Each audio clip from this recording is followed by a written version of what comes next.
disiplin terhadap waktu dan tahu kapan harus mulai dan juga selesai saat berbicara. Jadi untuk menghargai audiens dan penyelenggara dan juga menunjukkan sikap profesionalisme seorang public speaker itu sendiri. Lalu yang keenam ini ada penggunaan bahasa.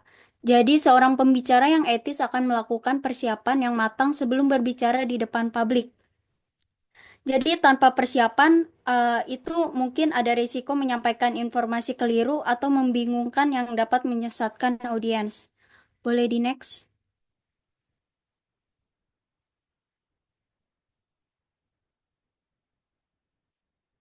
Nah, lalu yang ketujuh ini menghindari diskriminasi, di mana pembicara harus berbicara tanpa melakukan diskriminasi berdasarkan ras, agama, gender, orientasi seksual, atau faktor lainnya. Ucapan diskriminatif itu sendiri itu bisa menyinggung, menyakiti, bahkan membuat orang merasa tidak terima. Jadi karena itu mencerminkan nilai moral dalam profesionalisme public speaker itu sendiri. Lalu yang ke-8 ini ada menjaga kredibilitas, yaitu pembicara harus berusaha untuk mempertahankan kredibilitas mereka dengan tidak membuat klaim yang tidak bisa dibuktikan atau menyampaikan informasi yang tidak dapat dipercaya. Lalu yang ke-9 ini menanggapi pertanyaan dan umpan balik dengan terbuka, di mana pembicara harus membuka diri terhadap pertanyaan dan umpan balik dari audiens serta menanggapinya dengan cara yang menghormati. Jadi, eh, untuk menunjukkan rasa hormat dan apresiasi, mendukung komunikasi dua arah. Jadi, public speaking ini bukan hanya tentang berbicara, tapi juga tentang membangun dialog antara dua arah. Kalau menolak menjawab atau meremehkan pertanyaan itu bisa dianggap tidak sopan dan membuat audiens merasa tidak bisa dihargai. Boleh di next?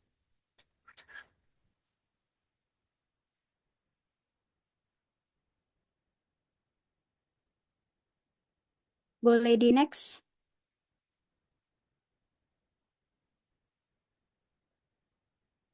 Oke, selanjutnya akan dijelaskan oleh rekan saya. Oke, baik. Di sini saya melanjutkan masih tentang prinsip, yaitu yang ke-10 ada tentang perlindungan dan privasi. Yang dimana sebagai seorang pembicara harus menghormati privasi individu dan tidak mengungkapkan informasi pribadi tanpa izin yang tepat. Mungkin sebagai salah satu contohnya, di mana ada seorang komika yang um, merosting public figure, di mana merosting itu kan akan ada unsur menjatuhkan ya. Jadi materi yang dibuat juga kan harus apa ya harus membutuhkan izin dari seorang seorang yang akan di roasting itu. Jadi kalau misalnya takut ada apa potensi perundungan atau kayak tekanan psikologisnya. Terus yang kedua, sorry yang ke-11 ada kesesuaian dengan nilai dan norma masyarakat, di mana pembicara harus menyampaikan pesan yang selaras dengan nilai masyarakat agar diterima audiens dan menghindari potensi konflik. Mungkin contohnya itu kayak kita harus menghindari topik yang dianggap menghina atau merendahkan kayak topik tentang agama gitu. Oke, boleh di next. Oke, selanjutnya ada dampak penyampaian informasi yang tidak etis. Oke, boleh di next.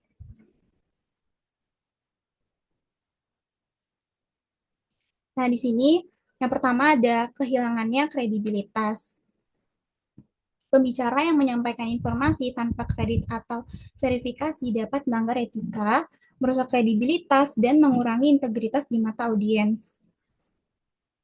Biasanya ini tuh dari kurangnya persiapan dan penguasaan dari si pembicara tersebut, yang dimana dia ragu-ragu saat ingin menyampaikan informasinya, kayak takut tidak akurat atau salah gitu.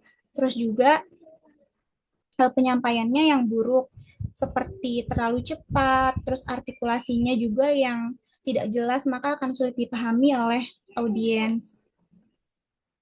Oke, selanjutnya ada gangguan hubungan dengan audiens.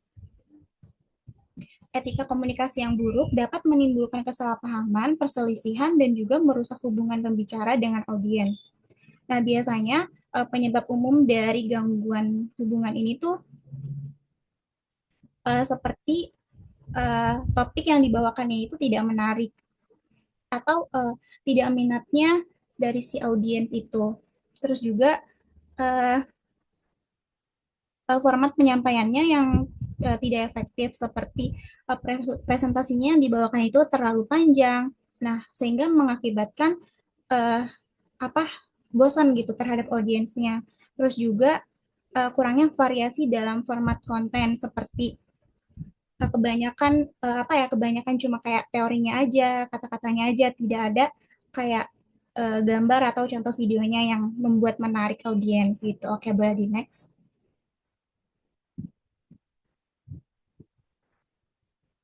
Oke, Mat.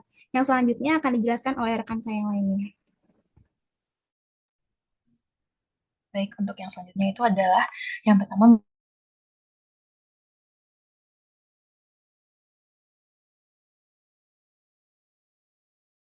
tentu saja terjadi penurunan tingkat kepercayaan masyarakat terhadap sumber informasi yang disampaikan oleh public speaker tersebut.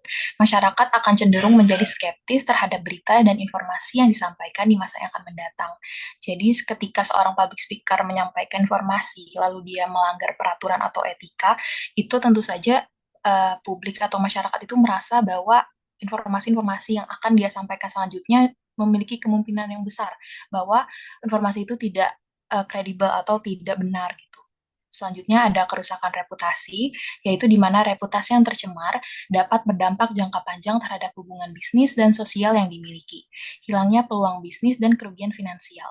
Kembali lagi ke kepercayaan yang tadi, ketika publik udah mulai tidak percaya dengan public speaker yang menyampaikan suatu informasi tetapi melanggar etika, tentu saja orang-orang tidak akan mengajak dia kerjasama lagi dalam bisnisnya ataupun dalam acara-acaranya gitu, karena mereka merasa bahwa public speaker ini sudah tidak memiliki kepercayaan di mata publik, jadi kayak susah untuk menarik audiens atau publik untuk percaya dan yakin dengan materi yang disampaikan oleh public speaker itu. Selanjutnya, menciptakan konflik. Nah, ketika penyampaian informasi yang tidak etis, hal ini bisa memicu konflik di publik, baik di tingkat individu maupun kelompok. Dan ketika informasi disalahartikan atau disebarkan dengan nilai yang merugikan, hal ini dapat menyebabkan kesalahpahaman antar berbagai pihak. Ketika suatu masalah atau suatu informasi yang disampaikan oleh public speaker ini tidak etis gitu ya, pasti ada beberapa kelompok ataupun individu yang merasa uh, tidak sesuai dengan apa yang disampaikan itu, dan hal ini bisa menyebabkan konflik di antara salah satu kelompok dan kelompok lainnya ataupun individu dengan individu yang lainnya. Baik, boleh next slide. Selanjutnya ada cyberbullying. Sekarang ini kan kita hidup di masa di mana sosial media itu adalah bagian dari kehidupan kita sehari-hari ya. Nah, cyberbullying ini adalah komentar di sosial media yang buruk dan termasuk perundungan yang dapat menghancurkan mental seseorang. Karena sesuatu hal yang disebarkan di sosial media itu kan bebas ya untuk orang-orang meluapkan opini mereka gitu. Apalagi kalau yang melanggar etika kayak gini, pasti orang-orang tuh akan cenderung lebih bullying orang tersebut, bahkan meneror gitu ya, sampai bisa menghancurkan mental seseorang ataupun public speaker itu sendiri atau orang yang dia pojokkan gitu dalam materi public speakingnya. Selanjutnya ada dampak hukum, yaitu mengakibatkan berbagai konsekuensi hukum, yaitu tuntunan pidana, perdata, dan sanksi. Nah, zaman sekarang ini bukan suatu hal yang tabu lagi untuk seseorang melaporkan ke eh, institusi hukum atas pencemaran nama baik gitu. Jadi kalau misalkan suatu public speaker membawakan materi atau informasi yang memojokkan orang lain atau menghina orang lain gitu, orang tersebut bisa dengan mudah melaporkan public speaker itu ke tingkat hukum, dan hal itu juga bisa dikonsekuensi hukum seperti pidana, perdata, dan juga sanksi tadi. Selanjutnya ada memicu polarisasi sosial. Penyampaian informasi yang tidak sesuai etika akan menyebabkan pemberitaan yang menyudutkan kelompok tertentu atau menyebarkan narasi yang tidak adil yang dapat memperburuk ketegangan dalam masyarakat. Nah, polarisasi sosial ini itu adalah suatu kejadian di mana ada sekelompok atau individu. Nah, hal ini tuh dapat menyebabkan ketegangan yang besar ya di dalam masyarakat gitu. Jadi hal-hal tersebutlah yang akan menjadi dampak-dampak dari pelanggaran etis jika seorang public speaker melakukannya. Boleh next slide.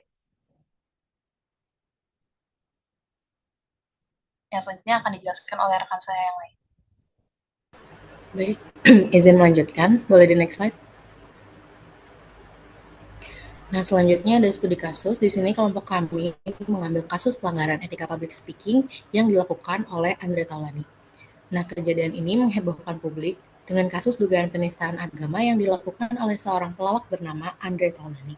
Pada tayangan yang disiarkan tanggal 21 Juni 2017 tersebut, terlihat bahwa ada ucapan dari Andre yang menyinggung tentang Nabi Muhammad. Dalam siaran tersebut, Firza menyampaikan bahwa dirinya menyukai wewangian karena mengikuti kebiasaan Nabi Muhammad. Nah, di situ Firza mengatakan, dulu aku pernah baca kisah, jadi Nabi Muhammad aromanya itu ada 1000 bunga. Nah, mendengar pernyataan tersebut, Andre menimpali dengan candaan, aromanya 1000 bunga, itu badan apa kebon.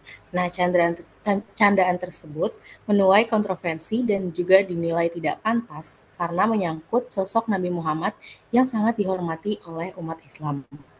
Nah, beberapa tahun kemudian, video tersebut kembali viral, yaitu di tahun 2019, dan memicu gelombang kritik dari masyarakat. Bahkan, video tersebut dilaporkan oleh seorang advokat bernama Sulistiawati ke Polda Metro Jaya atas dugaan penistaan agama. Ia menilai bahwa Andre tidak seharusnya menjadikan tokoh agama seperti ulama, ustadz, apalagi Rasul sebagai bahan lawakan. Boleh di next slide. Nah, untuk pembahasannya, kasus ini menegaskan pentingnya etika dalam public speaking, khususnya dalam menjaga sensitivitas terhadap isu-isu agama.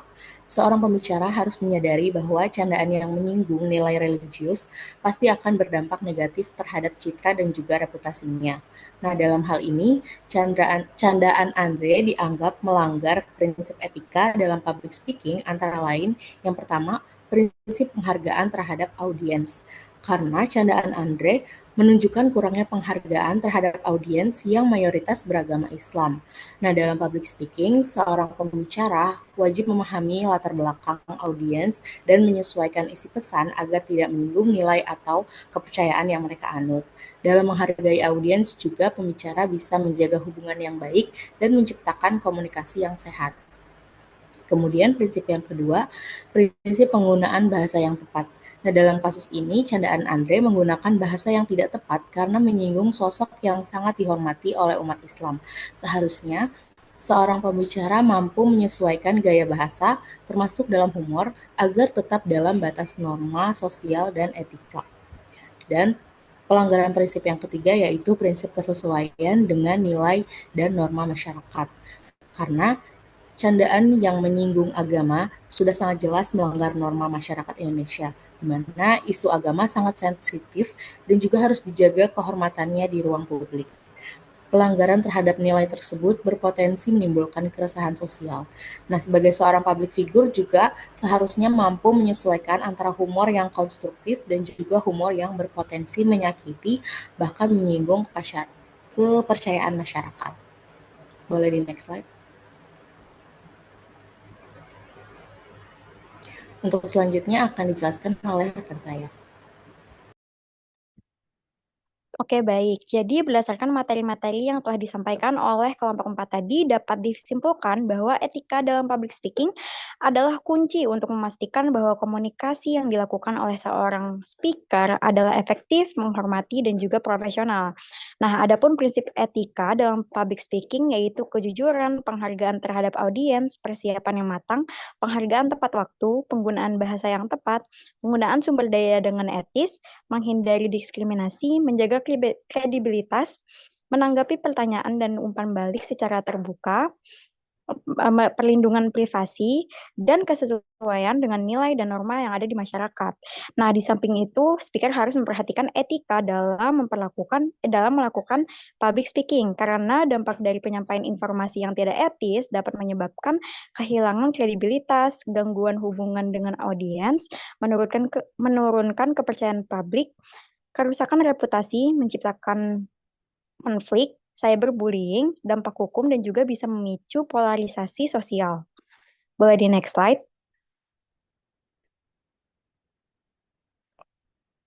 Nah, baik, telah selesai presentasi dari kelompok 4 mengenai etika pelanggaran dalam public speaking.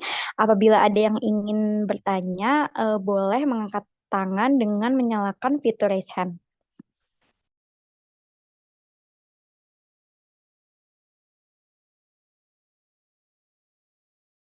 Oke, sudah selesai. Silakan tanya jawab. Tiga orang yang bertanya. Oke, baik. Yang pertama mungkin ada Ruth dulu. Boleh Ruth di on mic. Terima kasih atas kesempatannya. Sebelumnya perkenalkan, nama saya Ruth Damayanti dari kelompok 5. Izin bertanya, menurut kelompok kalian, apa langkah konkret yang bisa diambil oleh seorang public speaker untuk pulih dari pelanggaran etika yang terlanjur viral? Apakah pertanyaan saya jelas? Oke, baik, jelas. Pertanyaannya boleh ditulis ulang di room chat ya. Selanjutnya ada Salma, boleh Salma langsung di on. Terima kasih atas kesempatannya kelompok 4. Perkenalkan saya Salma Akila, izin bertanya. Pada saat kita melakukan public speaking, apakah etika public speaking ini bersifat universal dan berlaku di semua situasi atau tergantung oleh konteks budaya dan nilai-nilai masyarakat di tempat seseorang bicara? Apakah cukup jelas? Oke, baik, jelas sama. Boleh ditulis ulang lagi ya di room chat. Selanjutnya ada Anisyah Fatin. Oke, izin bertanya. Ketika seorang public speaker kan nggak selamanya manusia, mungkin terdapat beberapa kesalahan ataupun pelanggaran teknis, kayak salah ucap maupun lupa teks. Nah, menurut kelompok kalian, apakah pelanggaran dalam public speaking itu lebih berbahaya daripada pelanggaran teknis? Mungkin itu aja. Terima kasih. Baik, terima kasih Anisha Fatin. Pertanyaannya boleh ditulis lagi di room chat. Kepada Mumayang, mungkin kami membutuhkan waktu Ibu untuk berdiskusi, untuk bisa menjawab. Boleh, silakan Mbak. Oke, baik Ibu, terima kasih. Oke, sambil nunggu tim kelompok mencari jawaban, kelompok pemateri mencari jawaban, saya mau mengingatkan kita ada tugas nanti ya, tugas individu yang dikumpulkan di pertemuan keberapa? Masih ingat tidak? Kalau tidak salah di pertemuan ke-7 ya, untuk tugas individu yang tugasnya salah satunya adalah public speaking. Baru nanti ada membuat tulisan mengenai humas cyber nanti di pertemuan terakhir gitu ya. Nah, sejauh ini bagaimana progresnya teman-teman? Apakah ada masalah? Tugas individunya membuat video sudah belum menentukan? Sudah take video berapa kali?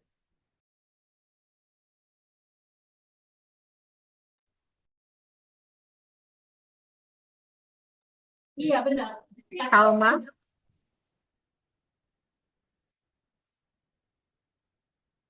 pembuatan tugas individunya ada masalah? Sejauh ini belum ada masalah sih, Bu. Belum. Karena belum dikerjain ya sepertinya. Oke, pokoknya di pertemuan ke-7 sebelum UTS harus sudah terkumpul ya. Tessa, bagaimana Tessa tugas individunya? Masih on proses, Bu. Adakah yang sudah beres? Saya sudah selesai, Bu. Cuman Sudah, oke. eh, sejauh ini sih nggak ada masalah ya, Bu. Cuman saya tambahin kayak efek-efek efek-efek kayak suara gitu boleh kan ya, Bu? Boleh, sekreatif mungkin asal tidak mengganggu konten penyampaian pesannya ya. Harus suka ada yang ganggu ya, suka berlebih gitu suara atau misalnya efeknya terlalu banyak, nah kadang-kadang mengganggu. Jadi yang biasa-biasa aja, sosok aja ya. Kenapa Mbak Anisya? Saya izin bertanya, Bu. Untuk tugas individu itu apakah harus nokat atau emang boleh di-cut? Karena saya membuat kayak video-video animasi gitu Bu, mungkin ada tambahan-tambahan yang kayak di konten kreator gitu Bu. Nah, itu tetap terlihat Oke, mukanya Bu. boleh, Apakah itu boleh, boleh? Atau memang harus no boleh. card? Apa, no card maksudnya nggak ada cue cardnya gitu. Ya Bu, jadi tetap berjalan terus sampai maksimal 5 menit itu Bu. Oh, no card. Boleh, Mbak. Dan untuk editan juga boleh. Misalnya udah 2 menit nih, nanti digabung. Pokoknya itu jadi dalam satu kesatuan utuh gitu. Jangan terlihat banget putusnya. Asalkan pintar-pintar kalian lah. Generasi kalian kan memang generasi TikTok ya, generasi video. Jadi aman untuk edit-edit. Pokoknya yang kreatif, yang pesannya nyampe, maknanya sampai, itu indikator penilaiannya kan sudah saya cantumkan kan, supaya menjadi apa, batasan kalian gitu. Seperti itu. Ya, Terima kasih Bu. oke Mbak. Oke, saya mengingatkan saja, barangkali kalian lupa mengenai tugas kelompok dan individunya, ya syukur-syukur terimain gitu ya, dan segera menyelesaikan tugas individunya. Nanti kalau tugas secara kelompok kan bisa diselesaikan di pertemuan terakhir. Ya, oke, bagaimana tim pemateri? Apakah sudah dirumuskan Eh, jawabannya? Baik Bu, sudah Bu. Oke, Kami dari silakan. kelompok 4 izin menjawab pertanyaan dari Fatin yang akan dijawab oleh Ida. Mohon maaf, maksudnya pertanyaan dari Salma. Oke, baik. Saya Hidayu izin menjawab pertanyaan dari Salma. Tadi pertanyaannya, apakah etika public speaking bersifat universal atau berbeda tergantung budaya dan konteks masyarakatnya? Jadi, etika public speaking itu tidak sepenuhnya bersifat universal, tapi dia juga sangat dipengaruhi oleh budaya dan konteks masyarakat. Meskipun ada prinsip umum seperti kejujuran, rasa hormat terhadap audiens, dan tanggung jawab terhadap isi pesan, namun cara penerapan prinsip ini bisa berbeda-beda tergantung pada nilai budayanya. Contohnya itu misalnya di budaya barat kita menggunakan gaya bicara langsung dan ekspresif, sering dianggap efektif dan jujur. Tapi di sisi lain, misalnya di budaya timur pendekatan seperti itu justru malah dianggap terlalu agresif atau tidak sopan. Jadi kesimpulannya itu seorang public speaker harus memiliki kepekaan terhadap norma sosial, adat, dan budaya audiensnya untuk menjaga etika komunikasi. Apakah terjawab, Salma? Terjawab, Ida. Terima kasih.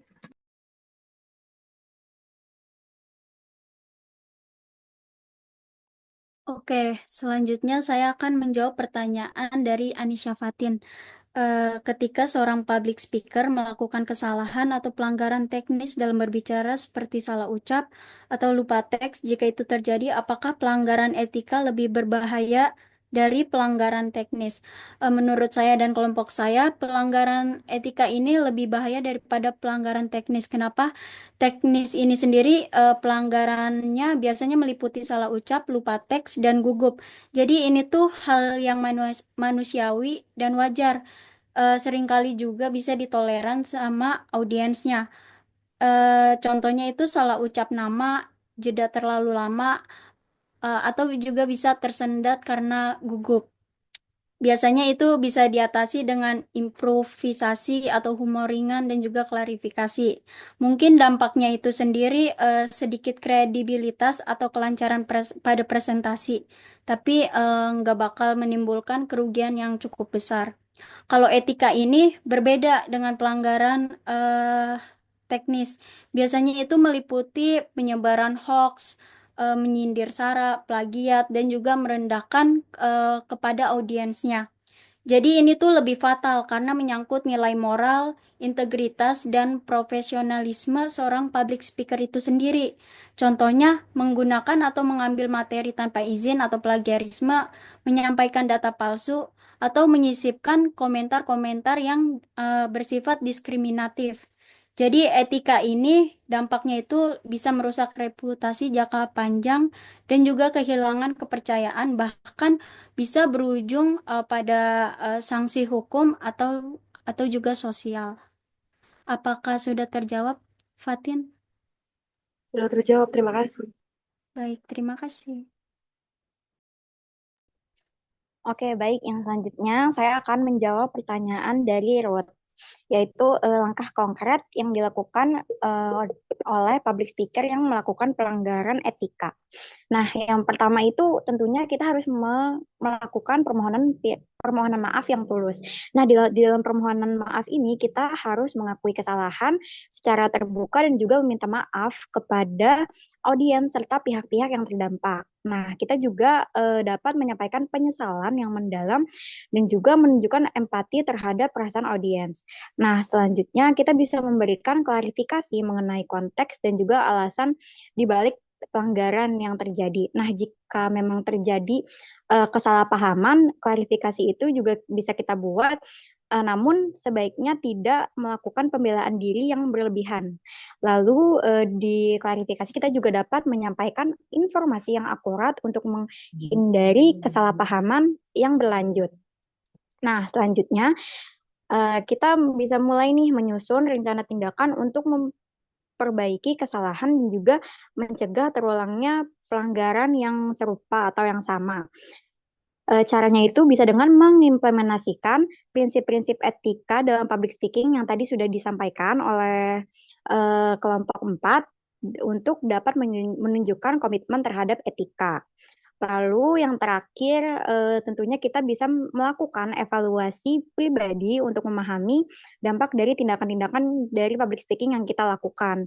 Dan juga kita juga bisa nih ngelakuin pelatihan atau workshop tentang etika public speaking untuk meningkatkan keterampilan dan juga kesadaran dalam melakukan etika dalam public speaking. Dari jawaban tersebut, apakah menjawab? Sudah terjawab, terima kasih.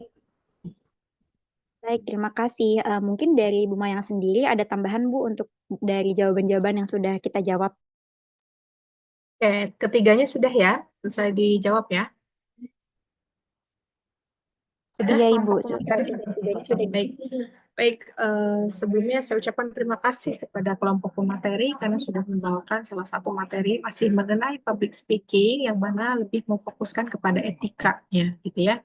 Jadi memang sedikit saya kasih insight bahwa memang orang-orang public speaker itu rentan sekali terkena teguran, misalnya terkena kasus gitu, misalnya seperti penistaan agama lah, apalah gitu. Karena memang tantangannya juga lain. Karena biasanya, apalagi kalau misalnya pelawak-pelawak tadi seperti yang disampaikan kasusnya Andre Taulani gitu ya, karena mereka berpikirnya adalah spontanitas gitu. Mereka karena spontan biasanya agak sulit untuk difilter. Ini etis tidak ya? Ini sesuai dengan moral norma atau bertentangan dengan syara atau tidak ya? Gitu. Kecuali kalau misalnya konteksnya memang dia lebih ke komika gitu. Dia kan lebih ke satir gitu ya, candaannya lebih kepada kritisi dan lain-lain. Nah, untuk yang komedian-komedian ini, kadangkala kita semakin aware sebagai penonton, ini kayaknya gak etis deh. Ini sepertinya bertentangan deh dengan norma. Karena sekarang makin ke sini, orang-orang itu makin melek. Bisa membedakan mana yang etis dan yang tidak gitu ya.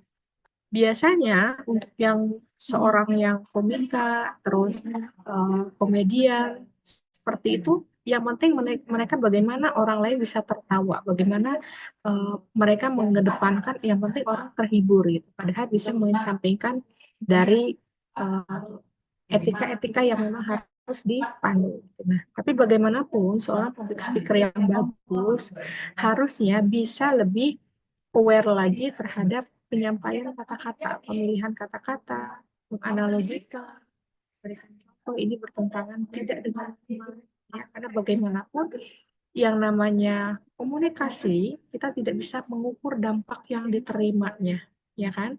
Orang lain mungkin biasa aja, tapi ada orang lain yang misalnya tersinggung, ada orang lain yang tidak masalah agamanya disentil-sentil, ada yang aware juga gitu, nggak bisa ini penistaan agama gitu, karena kan orang itu relatif tingkat mengenai kesadarannya, tingkat sensitivitasnya, rasa marahnya gitu. Nah disinilah makanya batasan-batasan itu perlu dihadirkan gitu. Nah berkaitan juga dengan tadi ada pertanyaan kalau misalnya di luar negeri, apakah sama batasan etika-etikanya gitu ya? Nah, yang perlu kita tekankan di sini sebenarnya kalau etika itu kan konsepnya adalah global ya. Mau kalian ke negara manapun, ke daerah manapun, yang namanya kejujuran itu dijunjung tinggi harus. Yang namanya kebohongan itu tidak dibenarkan. Betul, seperti itu kan? Di negara manapun ya.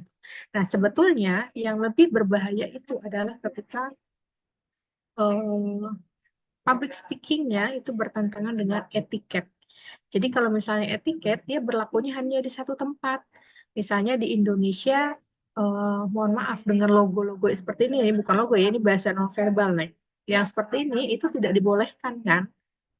Gitu. Nah, tapi di negara lain itu adalah bagian memberikan semangat. Bisa jadi misalnya seorang senator gitu ya memberikan semangat kepada anak-anak yang sedang menempuh pendidikan di sekolah itu mereka memberikan pidato. Di negara orang ini adalah bagian dari memberikan semangat. Coba kalau misalnya di Indonesia seperti ini.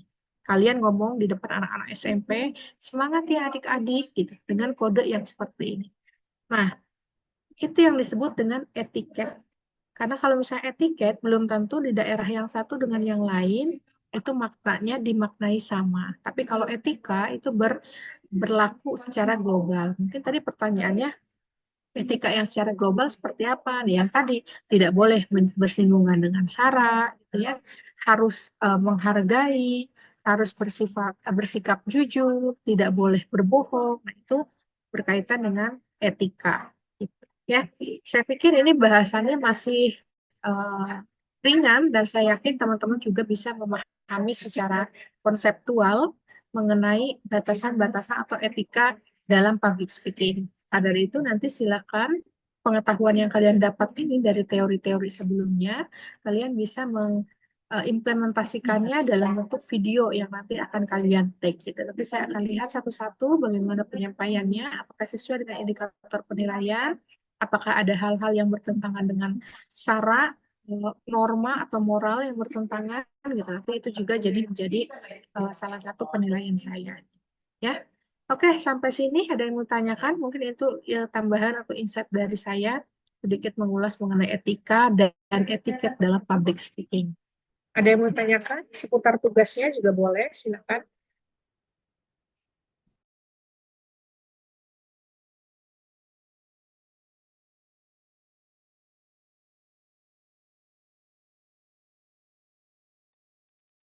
Cukup? Oke, kalau cukup, mungkin kita cukupkan sampai di sini dulu. Nanti rekan-rekan, PJ tolong make sure lagi berapa kali pertemuan yang saya harus penuhi sebelum nanti ke UTS gitu ya, Oke, Ibu. supaya pas waktunya ya. Tadi kan saya Eh, tunjukkan ada 2 pertemuan, kalau di absensi ya saya nggak masuk gitu. Apakah betul atau bagaimana? Ibu, saya izin Ya. masuk.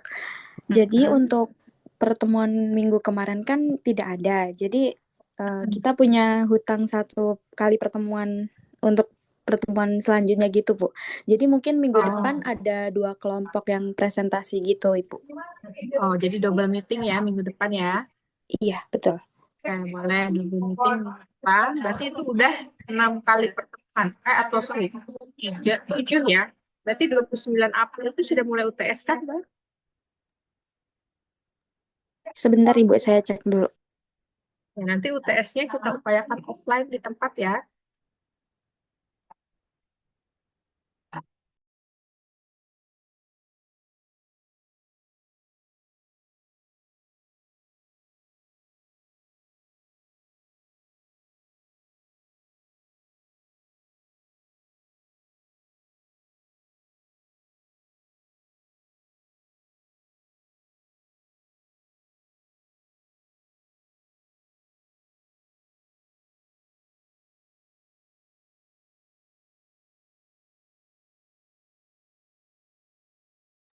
Ibu, maaf, saya lihat kalau menurut kalender akademik itu UTS di tanggal 28 April sampai 2 Mei. Oke, berarti 29 April kita udah mulai ya UTS ya. 29 kita UTS mata kuliah ini ya. Jadi besok itu minggu depan buat double meeting, baru 29-nya kita kuliah, adakan UTS. UTS kita upayakan offline ya, jadi persiapan materinya tidak jauh dari materi-materi yang kalian sampaikan di pertemuan 1 sampai dengan 7. Jangan lupa tugas individunya ya. Oke, terima kasih Mbak Ike Oke. dan Mbak Iya. Usma konfirmasinya. Ibu, Terima kasih juga teman-teman izin ya. masuk lagi sebentar, maaf. Untuk tadi Siva ikut join Zoom, Bu. Tadi ada miskomunikasi, katanya Siva izin telat, bukan izin tidak mengikuti Zoom. Oke. Jadi saya ganti dulu nih ya. Jadi Oke, Siva hadir terima nih. kasih, Bu. Iya, Bu. Berarti yang tidak hadir cuma 1 orang itu sakit Saifullah Abrar, betul? Iya, betul, Ibu. Betul nggak? Oke, ya. Oke, ada lagi? Cukup? Cukup, Ibu. Oke, baik. Kalau cukup, terima kasih banyak untuk kehadirannya hari ini, teman-teman. Sampai bertemu di minggu depan, kita upayakan double meeting 2 kelompok yang maju ya. Terima kasih banyak. Saya tutup. Assalamualaikum warahmatullahi wabarakatuh. Waalaikumsalam. Waalaikumsalam warahmatullahi wabarakatuh. Waalaikumsalam. Makasih.